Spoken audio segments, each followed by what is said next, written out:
Welcome back to Screen View Mirror. I'm your host, Emma, and you're listening to Screen View Thoughts. On this episode, I am delighted to have Akhi on the podcast to discuss Wong Kar Wai's Chungking Express. Hello, Akhi. How are you? I'm doing really well, thank you. Awesome. Okay, so let's get right into it. So the film is basically a two-part or two-story film, and it's told in sequence, and the stories are similar and different to each other. We've got one story that's about a policeman who has recently been broken up with, and he's sort of lovesick, and he's kind of trying to find love again, kind of failing. And then we've got the second story, which is basically the same thing, except I wouldn't say that he's trying actively to find love. I'd definitely say that story number 2 is much more passive and takes a lot more time than story number 1, which is much more active, and the characters are more decisive and they take more initiative. So we'll explore the themes, the symbolism, and the techniques used in this film, and we will decide what made the film. So first thoughts, Akhi, on, first of all, the two stories. Which one did you prefer? Did you prefer any story? What kind of made the movie pop for you? Well, like you said, the two parts of the film were very distinct from one another, even though they sort of tell the same story, a similar story, or at least have similar characters in them in terms of the protagonists. One is very, it's very punchy in its execution. It's very quick. I think it only lasts 40 minutes out of the 1 hour, 40 minute running time. So the second part is like 20 minutes longer. And I think it's to the second part's detriment that it's that long, because the first story, as in the first part of the film, has two stories going on. One about the trafficker lady, and one about the policeman. And I think it sort of fills up that space quite well. Like, there's not a lot that goes on. It's more about, that experience of meeting each other and getting over that loneliness that I really do like about both parts of this film. But I think the first one executes it in a way that it makes it, not boring. I much prefer the first half of this film for that reason. No, I agree with you in a sense. I do prefer the first half, but not necessarily because I find the second half boring. I just prefer I just prefer the characters and the dialogue overall in the first half. And by the way, for those of you who are listening to this and who haven't seen the movie, spoiler alerts, needless to say, but if you still want to listen to the podcast, you should know that the characters don't actually meet from story number 1 and story number 2. There's like a brief crossover with, I think it was the policeman of story number 1 and the girl of story number 2 in the middle of the movie, or 40 minutes into the movie, and then boom, we cross over into story number 2, and we never go back to story number 1. And I think one of the things that I would have perhaps wanted to see is maybe a return to story number 1 after story number 2. But the point to note with both stories is that they don't really feel complete.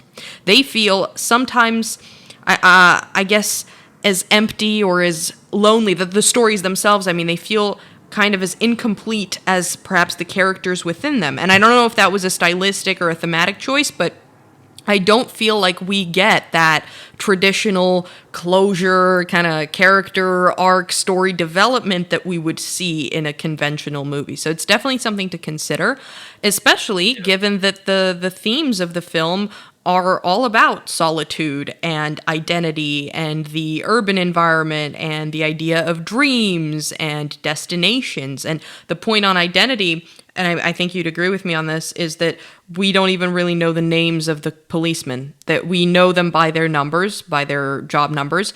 The blonde woman with the wig doesn't have a name. She's just woman with the wig, I think, in the credits. And there's a lot of repetition. So there are 2 women actually with blonde wigs, and obviously 2 stories, 2 policemen, etc.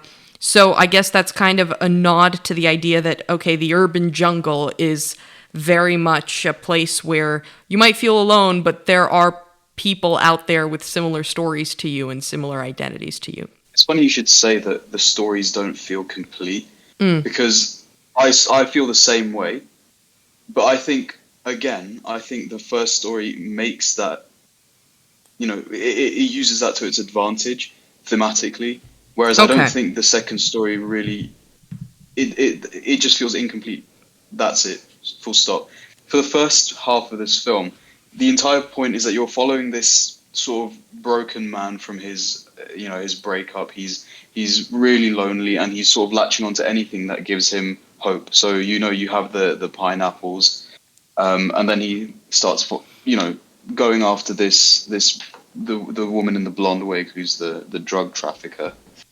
And this film is supposed to be slice of life. It's taking a snapshot of like a few days or a time period in these people's lives, and I get that that's the point, but with the first story, I think the fact that he never learns from his mistakes, he doesn't develop as a character, and he sort of he makes the same mistakes like at the end of the film as he does at the beginning, which is wallowing in self pity, trying to not trying to move on properly, but trying to just latch onto anything that gives him some sense of moving on, even though it doesn't really. It's like an unhealthy way of processing a breakup, and I think that works to its advantage because the feeling of loneliness is a very universal feeling. Everyone can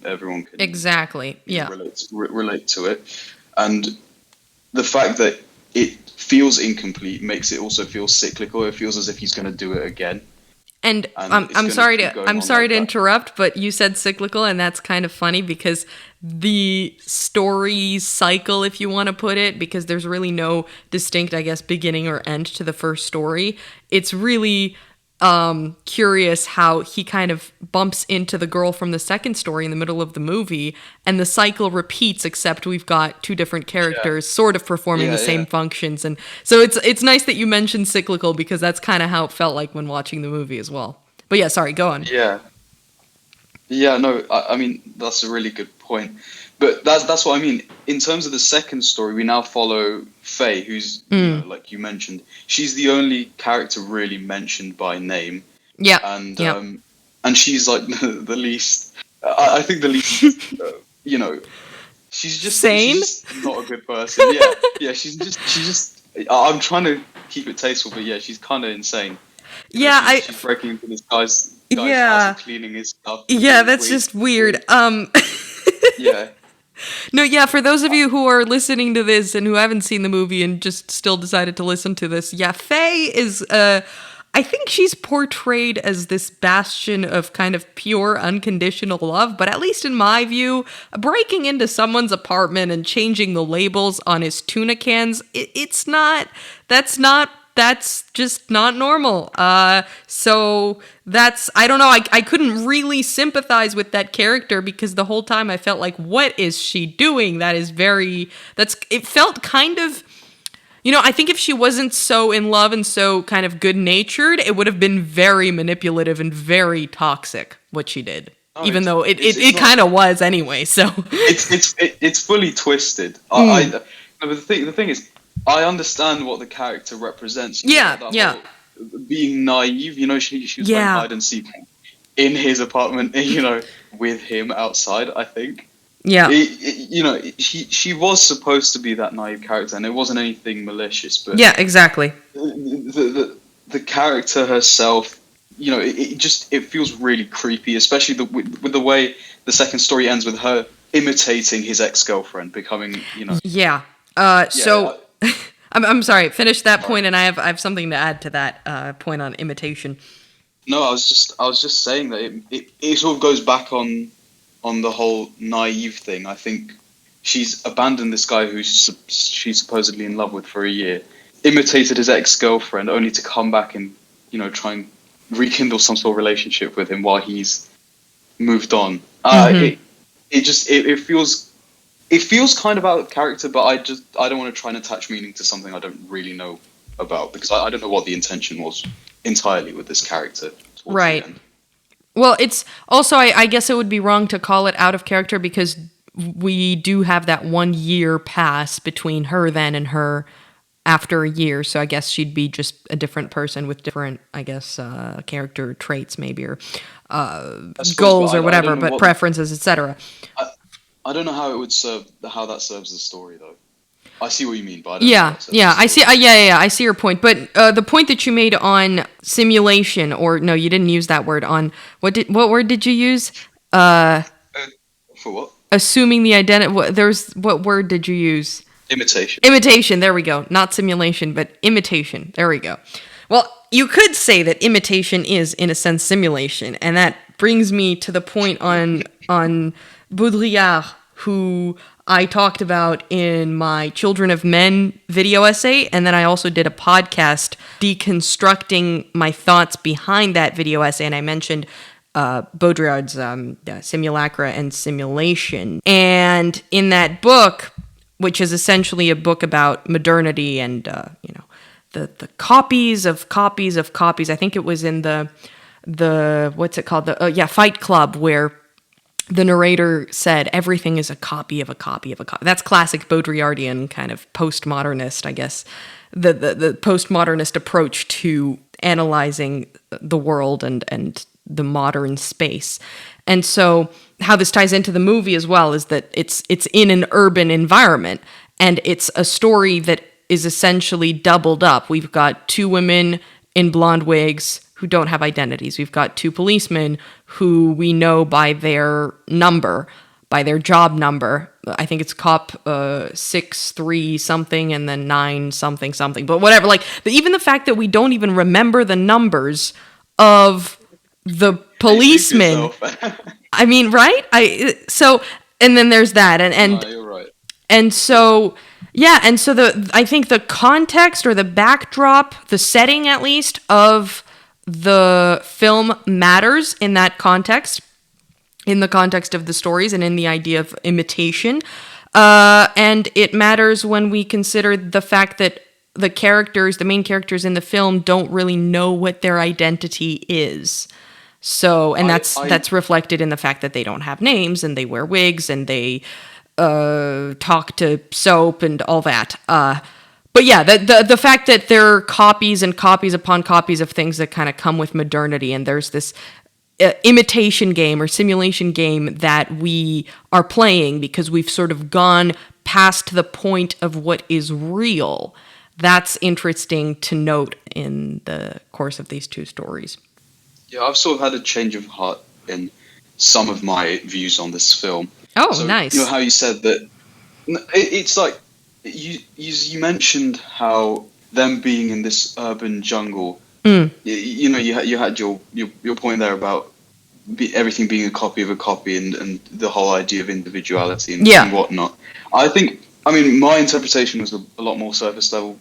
I mean, I'm not very good at all of this sort of stuff. I'm not very, Oh no, honestly, like, neither am I. It's just the curtains were blue. I'm not very analytically inclined. Not when it comes to films. But I had a much more surface level interpretation of it being set in Hong Kong and like in such a crowded area. Is that it's like their experience, the experiences that we go through with them, the two characters, the two main characters in the two stories.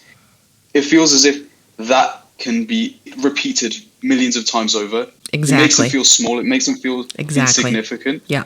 And you get the feeling that this would happen to almost everyone. In Hong Kong or wherever. You apply it to yourself. London, wherever it may be. I think that was the story could have worked anywhere. Like the stories themselves. I think they could have worked in almost any setting. But I think that sort of amplified the feeling of loneliness and isolation, even though everyone's sort of going through the same thing, and you see that with the repetition of the loneliness with the two characters, like you said. Precisely, and that's the paradox of the film. So yes, it's about solitude and loneliness and identity. Yes, the characters are nameless and they're stuck in an urban environment and they're stuck in their stories, right? We don't have that classic resolution, problem, solution, whatever development that we would think of. But in exposing the copies and the replications of that story of solitude, loss, identity, etc., what we see is the fact that, hey, this could happen to anyone. And if this could happen to anyone, it could happen to me. So paradoxically, even though we are in this kind of like modern, isolated environment, at the same time, we feel a connection, perhaps not to the people in that environment because we don't know them, right? The characters in the story they never met. The characters in story 1 and characters in story 2, they never meet. So we might not feel the connection with the people or like with the characters necessarily, but we do feel a connection with the story and with the themes. And that translates to the idea of, yeah, maybe modernity or like the themes and the ideas the film explores, they're kind of difficult, but it's like we're all in the same boat and it's called the Titanic. Basically, it's that. But yeah, so that's a very good point you made as well, and I think also the fact that it's set in Hong Kong and we've got those periodic images of like Coca-Cola and McDonald's and those signs, those neon signs, kind of piercing the frame and towering over the characters. That I think symbolizes the Western influence, I think, nicely in the movie. But yeah, and any other comments on themes and symbolism? We'll talk about the soap talking in a second. I think that's more of a technique rather than a symbolic thing. But if you have anything to add on the idea of the themes in the story, do so now. If not, we'll move on to techniques. Let's move on to techniques. All right, awesome. So one thing that I want to mention is, well, actually, let's just begin with the soap talking. So in the movie, both policemen talk to inanimate objects. For example, they talk to the soap and they talk to the towel. So when the towel is wet and you see the drops dripping from the towel, it's like, oh, towel, why are you crying? You have to be strong, etc. And that's kind of like the technique of anthropomorphism, kind of trying to project your own feelings or your own thoughts onto inanimate objects. And it really, because the characters are alone when they're doing that, it really gives us an insight into how they feel and what they're thinking. But it's also a very good technique, and this is why I'd really classify this as a technique, not necessarily a cinematic one, more of a rhetorical one, but it's a technique because it's to do with how we use language, and that kind of translates into the entertainment we get from the movie. Because one thing that I think this movie really needs to get some recognition for is its awesome dialogue. Like that scene where, in story number 1, where he asks her if she likes pineapples in like 3 different languages. I thought that was so funny. I loved that scene. But yeah, that and the talking to the soap, or like the little monologue about the pineapple cans, that was great. That was really, really nice. So yeah, well, what are your thoughts on the dialogue in this film? I was just meditating on what you were saying about anthropomorphism and talking to inanimate objects. And what I got from that, I think that was a really crucial part of the film, because for the rest, like if you take that out of the film and you just sort of you think about the rest of it, you see our protagonists, they sort of act either in the first story, they either act douchey or annoying, like, you know, continuing to ask this, you know, if she likes pineapples in different languages, and with, you know, staring at different people, whatever it might be. And in the second story, he's just kind of boring. But it lends quite a lot of humanity to the characters, which helps getting the themes of loneliness and isolation to an audience that you know may not otherwise relate to the characters, because these are characters that we don't know much about, right? We don't know anything about them really, except what they're experiencing in the moment. Yeah. And the fact that they've been broken up with recently. So I think the fact that they do this sort of, I mean, personally, I've done that. So when I'm alone and I feel lonely and, you know, been through a breakup, whatever it is, I do that. Like, it's kind of goofy, but you sort of just do it, and you feel silly doing it, but you know you're being silly, and it makes it like this the sort of self-deprecating way in which they do it. It feels real. It feels human, Yeah.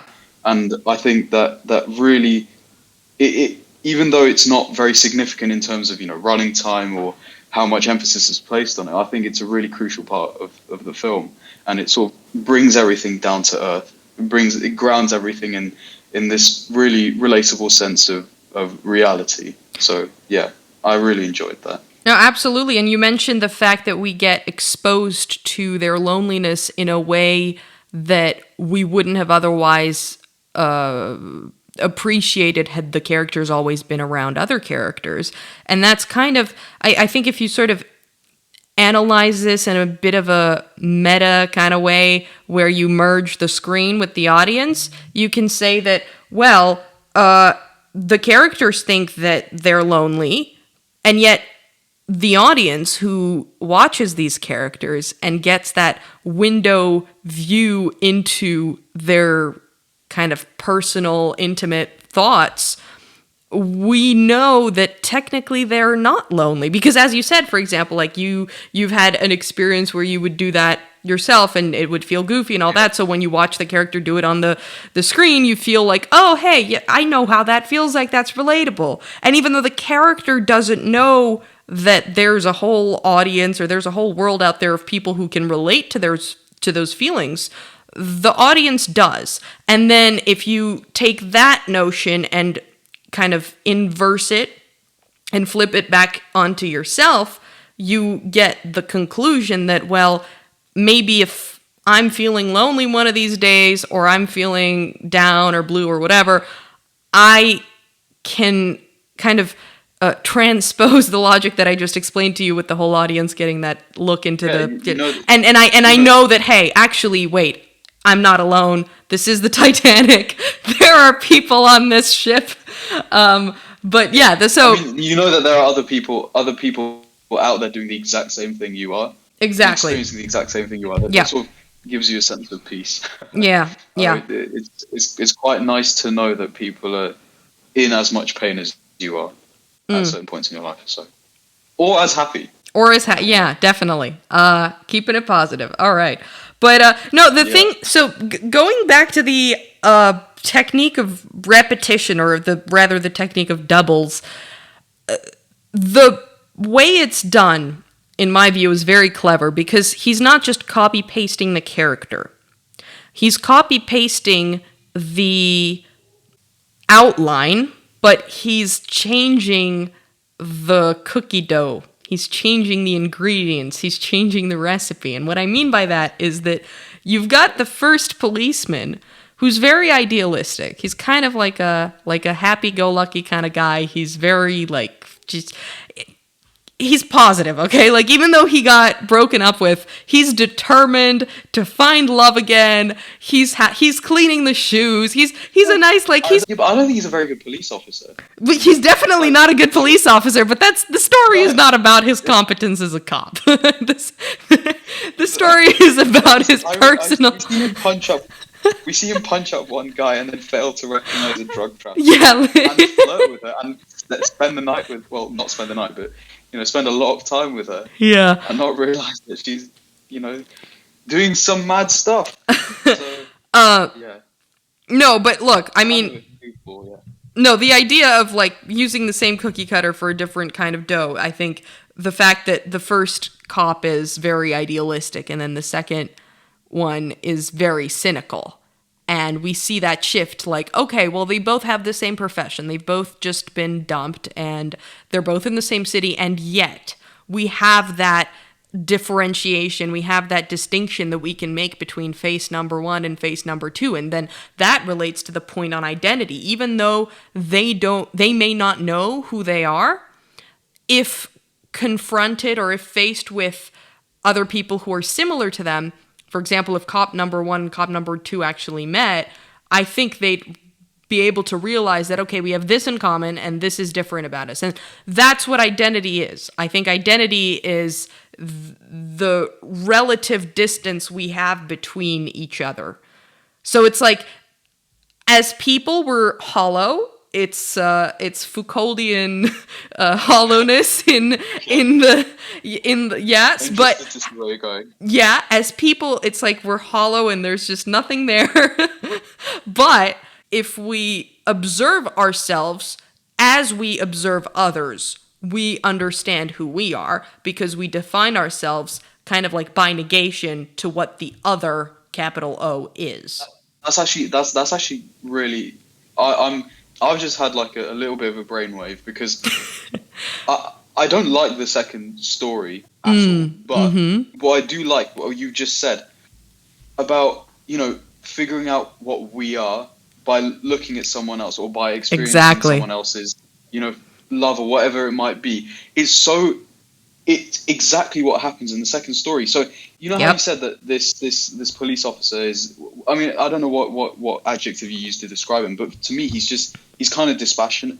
Yeah, Like, cynical. he's like Yeah, not yeah. really. Yeah, he's sort of not really anything, and he's just going through life not being anything but a police officer, and we don't really see him in action anyway. So it sort of feels like he's a bit of a redundant character.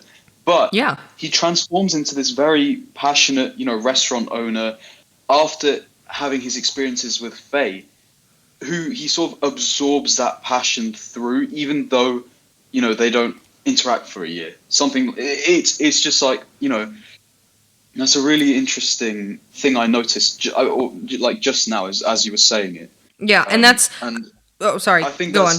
I was just like, going to transition into the whole idea of what love is and how this film explores that as well. Oh, So I yes, think, go for it. no, I mean, even though we mentioned before that Faye's, or the way Faye is a character, like as a character, how she portrays love, as is very naive. It's kind of weird, a little bit creepy, and it might be, and the fact that she comes back might be testament to how strong their love is, even though they don't really know that each other that well.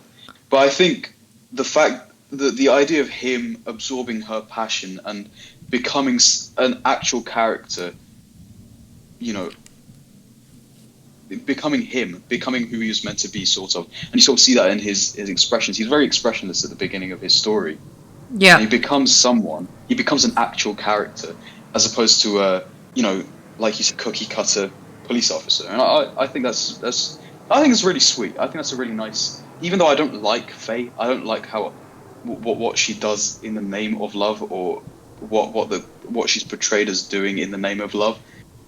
I think it's just a really sweet way of ending that story with him, his character becoming who he was meant to be and becoming passionate through her, even if it's not really real love or whatever it is. That's an interesting point, and absolutely, I think I mentioned this in either one of my podcast episodes or a video essay. But I said the self is not an island, and it's not, because we understand ourselves through the mirror of the other. And you mentioned love, and that's a good point. But love is not the same thing as attraction. And attraction and love are not the same thing as desire. And we see those different variants, or I guess you could call them subsets of the umbrella concept of what I could only call being human, dispersed throughout the character. So for example, cop number 1, I would say, after being dumped, his kind of primary instinct, primary motivation is desire. More specifically, the kind of Lacanian desire to be desired. Whereas cop number 2 is kind of cynical and apathetic, because perhaps deep down what he really wants is more of a kind of, I guess, a codependent love kind of thing. Not that he doesn't want to be noticed or desired, but when he is, he kind of ignores that. Whereas if you take cop number 1 and the attention that, for example, Faye gave to cop number 2, if we had a woman give cop number 1 that degree of attention, he probably would have been overjoyed, right? Whereas cop number 2 didn't really even think that much of it, because the things that drove his character and that drove his dispositions and outlook and motivations came from a different place. So when we This goes back examine to what, love, yeah, that's the thing I think to keep no, in mind. yeah, sorry. And this goes back to what you were saying before, like right at the beginning. You know how like the characters in the first part are, they have a lot more agency than the characters in the second. They make Exactly. their decisions, they do stuff. And I think that's really, if you look at the first police officer, he's, you can't call what he's doing for this blonde wig woman love or anything like that. Yeah. Even we haven't seen his ex, like, I mean, we don't really see his ex like we do with the second police officer. Everything he does is out of desperation of not being loved. I don't think it's about being loved. It's about being noticed Yeah. after a breakup. Any sort of, interaction with anyone he can possibly get over his ex with. Like how he says that the first woman that walks into this bar or club or whatever it is, I'm gonna fall in love with. Exactly. It's the You know, desire for desire. yeah, and that sort of desperation ties back into what you said about the characters having agency in the first part and it moving a lot more swiftly because of it. And in the second, maybe like of course it was the intention to have those two juxtaposed, but it does slow down the second part a lot, even though the point is for it to be a more passive tale of passion, a more, absorbing someone else's energy, Yeah. not in a, yeah, you know what I mean? Yeah. So I think what that sort of allows the two-part story to do, even though I don't like the second part, I do think that it does a good job at providing both sides of human nature and what it means to be loved and wanted. So Definitely. And I think that that's why both parts to the film, story number 1 and story number 2, are necessary because they complement each other, and watching both gives you insight on both. now, okay, I wouldn't say it's necessary. I do have to disagree with that. Well, it's Because I feel complementary. as if the first it is complementary, and I'm sure that's the reason that's the reason he had two parts. I think his intention was likely to have those two, types of experiences juxtaposed with each other and have the audience see both sides to, whatever questions he was posing about being desired.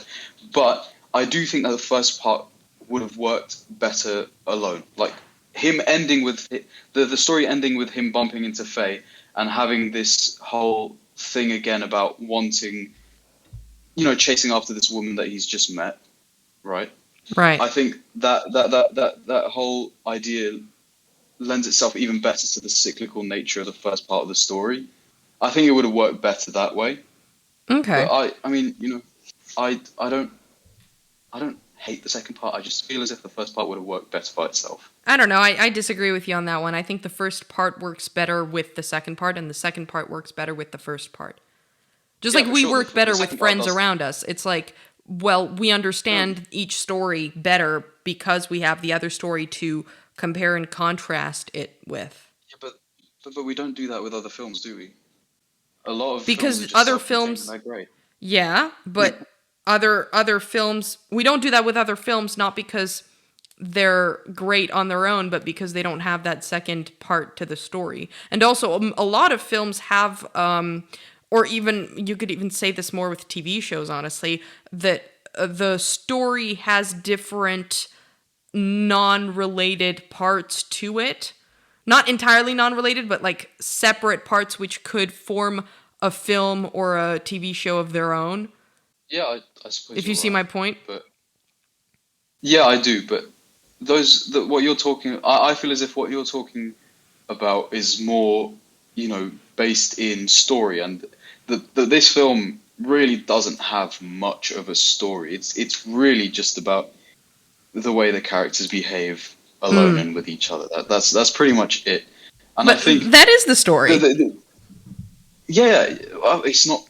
If we had to get into like the details, what could you really say about the story except he meets like in the first part at least he meets this blonde wig lady and they spend the night and she's a drug trafficker, right? There's First story, he meets a girl. Second story, the other he meets another girl. exactly. I mean, okay, but like it's not these two stories that I mean, look, they're not. They're sort of. You can say that the overview is like very similar. Like if you had to provide a synopsis of each of the stories, it's very similar. But you see that in the first story that it's in the first part of this film, it's not. There's no story. There is literally nothing happening except him spontaneously doing things to and with other characters or by himself, right? So I don't think the idea, like, you don't have to have another story about another couple of characters just to complement this one. I think the fact that he's alone, like the fact that he's alone right now and he's desperate to move on, and he does anything to move on, and if it ends with him meeting Faye and him thinking the exact same thing he thought with the blonde wig lady, that idea of it being a cycle and like a really self-destructive, repetitive cycle, I feel is just a lot more powerful than having Faye be a really major part of the second story as well. If you wanted to make like two parts of this film into two parts, I feel as if Faye shouldn't have been any sort of connecting factor. I know you say that it makes the characters feel more connected and their experiences, like, even though they're lonely, it makes it feel as if it's universal. I feel as if the setting of Hong Kong does that anyway. I think it's a bit redundant to have Faye as a character bridge the gap between the two parts. So, well, I think it's nice because it's kind of like a cyclical Ouroboros, like rolling into the other story, and oh, hey, it's the same story, but it's different. That's a bit gimmicky, isn't it? It's a bit gimmicky. I mean, yeah, but it's cinema. Isn't everything isn't everything then a gimmick? No, that's not true. I don't think that any part of everything in the first part, like, genuinely, everything in the first part of this film, I had not really experienced before in at least not like I can't really remember anything like it. Not in both good and bad ways. I can't really remember seeing anything quite like it. The second one just felt like it did have a story. It did have a story. It did have a beginning, a middle, and an end, but not a very good one. It was just, like him experiencing this person, which was very beautiful in the way he changed, but I don't think it warranted an hour. It could have been, it could have been cut down so much. Well, hey, I'm sorry to interrupt you, but maybe that's sort of okay. Maybe this is definitely me stretching it. Okay, maybe the curtains were really blue. That meme of literature, like you overanalyze that. So an author says, "Hey, the curtains were blue," and then you overanalyze how the curtains are a reflection of the character's depression, blah blah blah. But no, actually, the curtains were blue, and that's it. Well, yeah, maybe the curtains were definitely blue in this case, but maybe the fact that you feel like the second story could have been cut short is how certain people feel about their relationships. Like, oh, well, why did that have to drag on for 5 years? Maybe. Oh my gosh. No. Okay, fine. The curtains were blue. All right, moving on with techniques. What do we have to say about the editing and the camera work? Because it was very much, I think, spectacular. I think arguably that made the film. In my view, the camera work and the cinematography. I agree with the camera work. Yep. I wasn't much. I mean, look, I wasn't a fan of some of the editing techniques used in this film. Mm-hmm. It was like a bit migraine-inducing for me, but the camera work was spectacular. I do have to agree with that, because there's this idea that it's. You see this film as an observer. You're not meant to fully be immersed in this character. You're not meant to feel as if these characters are you. Yeah. Right? Because these are both, like, in both stories, you have the first police officer and Faye, and they're both very destructive characters. One to himself and the other to another person in a really naive way.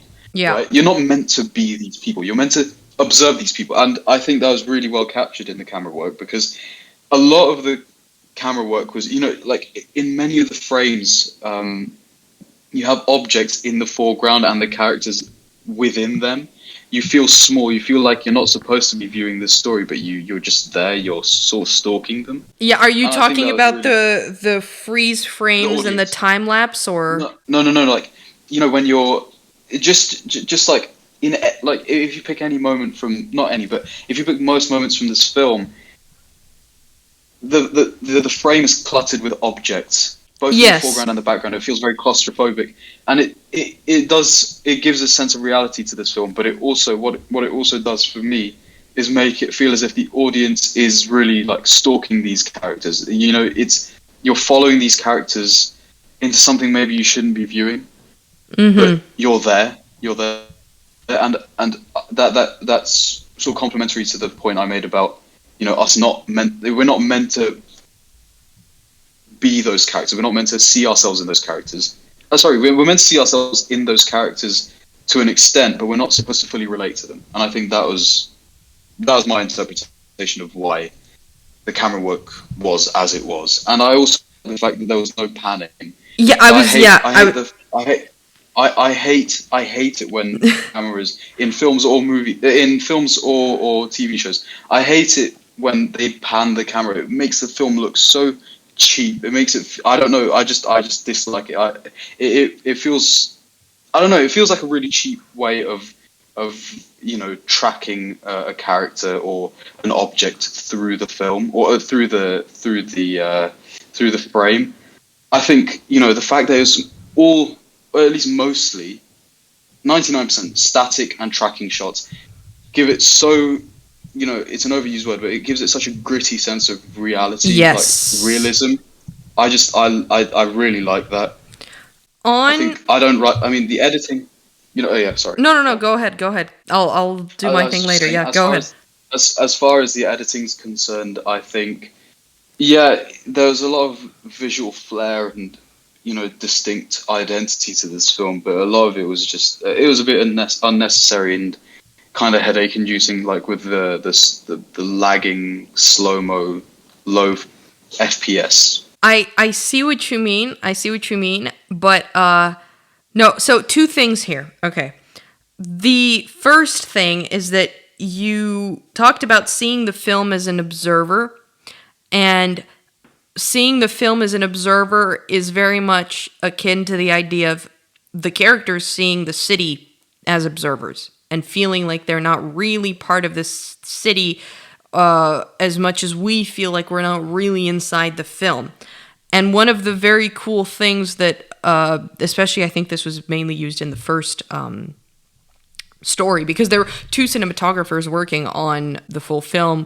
One for the first story, I think for the first story it was Christopher Doyle, and for the second it was Andrew Lau. So in the first story we had a lot of that shaky, blurry, fast movement, low frames per second, and that feeling of disorientation. And on top of that, on the note of things absent, you said that you didn't like you liked the fact that there was no panning. Well, there weren't really any establishing shots. The camera didn't really go wide all that much throughout the film. Right. And that is very effective because that means we don't see the big picture. And guess who else doesn't see the big picture? Cop number one, cop number two, blonde woman, wig, the fae, and I mean, just the fact that it feels so tight and claustrophobic. The camera doesn't let us see Hong Kong. The camera does not let... I mean, the widest the camera ever went was, I think, the football pitch, and that time we saw the Coca-Cola sign atop the food stand thing, and those were kind of memorable scenes because the camera actually showed something. But really, we get that tight close up on clocks, on faces, on faceless faces. There are people in the opening shot walking with like a paper bag over their heads. There were mannequins blending in with the people. The whole thing was blurry. It looked like a very kind of artistic take on bustling streets, and it was very effective, I think, in conveying that sense of living in the urban environment. It it does do it does do justice to the chaos of living in a big city. Mm. I'm sure there's. I don't knock him for trying something new or not new, but whatever he tried. It is quite unique, but I think there could have been a better way to convey that sense of chaos. And I also think what you said about the characters themselves not seeing the big picture is quite interesting. However, I do feel as if what we see in most of the film, which is a lot of people in the background, or like the entire screen being populated by either objects or people all the time.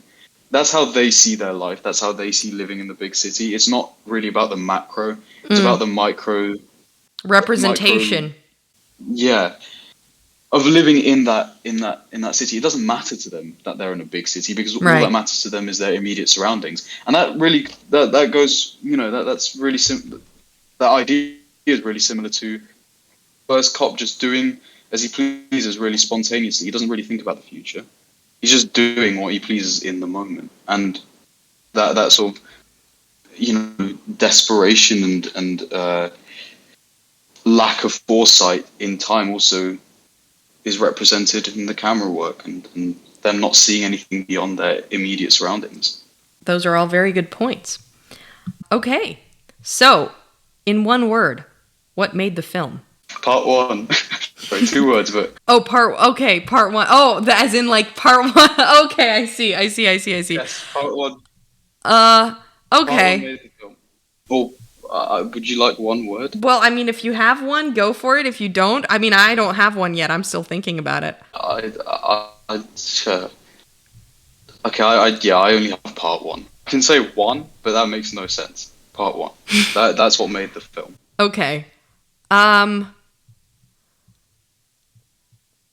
Okay, I'm just gonna use a very random word and try to figure out an explanation for it in a second. Raincoat. Raincoat. Why? What? Why? Yeah, I know. Okay, so let's philosophize this. So I think raincoat can symbolize, like, watch me improvise No. Yeah. Let me do it. Let me do it. Okay. I made my bed. Let me sleep in this now. Okay, raincoat made the film because it's something that you don't necessarily strictly need, but it's good, especially if it's raining. That's a useful thing. And so that's kind of what you thought about with part 2. Wait. Let me try to make sense of this. Then raincoats are also something that are kind of, they don't have a pejorative connotation, but it's not going to be a sunny day. It's not going to be a particularly warm day when you plan for rain and like when you wear a raincoat. And this relates to when that woman, remember when the woman, in the drug smuggling woman was always wearing a raincoat, and the guy at the bar asked her, yeah, why the raincoat? It's not even raining outside. And she says, oh, I think it will rain, in the most monotone voice ever. I thought that was pretty funny. But yeah, so the raincoat can have that function, but also the theme song, California Dreaming, it doesn't rain a lot in California, so... I hate that song. I love that song. I've actually listened to it more. No, it's such a wonderful song. Since last time. Mm-hmm. No, it's so bad. Like it like after it ends, my ears are ringing. Like, all the leaves are brown. Oh, right. Okay. Okay, no, but seriously, raincoats. That's what made the film. No. Yeah. Fine. Pineapples. I'm sure you. Pineapples. Do you want me to the pineapple maybe. can? May. Oh, actually, yes. May made the film. Why? Because the girlfriend's name was May. The birthday was in May, and May is, as a verb, a representation of possibility. So it's like, well, yeah, the whole thing was about possibility and identity and trying to know what to do with the future, and the Fae wanting to go to California to explore the possibilities of being in a different place and being someone else. Yeah, possibility. May. How about that? You are a world-class waffler. You know that. You're really good at waffling. I don't know what waffling means, so thank you. Just yeah, no, that's fine. I'm sure some of someone will pick up on the fact No, that it's you fine. didn't I got it watch from the so hard in context. the end. Thank you. Thank you. Yeah. Okay, Yeah. May. All right. Fine, Moving on. May. May. Great. May. Anyway, but no, in all seriousness, I'd say it's the probably the techniques combined with the overview concept or outline concept of the fact that it was two stories and the just the techniques behind that and the representation of those themes of like identity and solitude and all that, the representation of that cinematically, I think that made the film, because I really never really saw a movie like Chungking Express, and I think it's the combination of those themes as they were represented with the editing techniques and the nice dialogue. There we go. That was the boring answer. See, I'd rather stick with the May and the pineapples and the cans and the raincoat. Yeah, But anyway, have another go at that then. no, we'll stick with raincoat, May, techniques, pineapples, And pineapples. and pineapple, and wigs. Yeah. And wigs. Okay. We're adding more to the list. Okay. All right. Anyway, if you don't have anything else to add, I think that we can call it a day and say that that's what made Chungking Express. There's still a question mark hovering above that one word, but fine. May, yeah. May? Okay, we'll go with May then. All right. In that case, may you all continue watching movies and reflecting on cinema and reflecting cinema to others. Thank you for listening. Akhi, thank you for joining the podcast. This was Screen View Thoughts.